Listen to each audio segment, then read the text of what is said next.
Questions orales. The honourable member for Halifax. Le ministre de la Réforme démocratique n'arrête pas d'utiliser le mot fraude lorsqu'il parle du rapport Neufeld. M. Neufeld a affirmé clairement hier qu'il n'avait pas décelé de fraude. Quand le ministre cessera-t-il de déformer ses propos? Pourquoi n'a-t-il pas consulté Harry Neufeld afin de savoir ce qui se passe vraiment? Honourable Minister of State for Democratic Reform. Monsieur le Président, ce que j'ai dit hier, ce que je dis depuis l'introduction de le projet de loi sur l'intégrité des élections, c'est que il y a des mesures en place pour empêcher la fraude liée à la vote à l'appel des répondants. Et quand ces mesures ne sont pas suivies, ça augmente le risque de fraude. C'est la raison pour laquelle les règles sont en place. Dans 50 000 fois, il n'y avait pas, ces règles ont été brisées pendant des élections. Ce n'est pas acceptable. C'est une des raisons pour lesquelles nous attendons à ce que les gens prennent une pièce d'identité montrant qui ils sont quand ils votent. Bravo. Member for Halifax.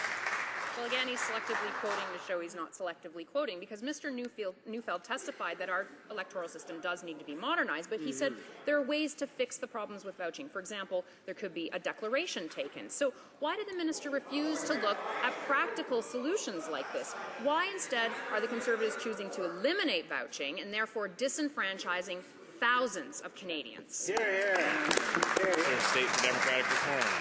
Mr. Speaker, I think we're taking the reasonable position that when someone shows up to vote, that they present some identification to show who they are.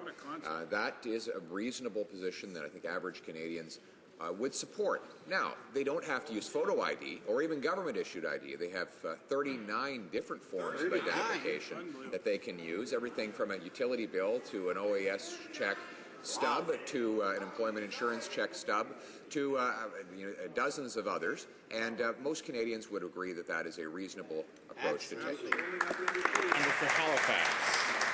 And moving on to another example of the government just making things up.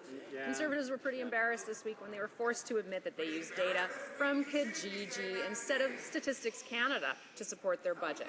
This information was used to justify regressive attacks on wages and collective bargaining. Order.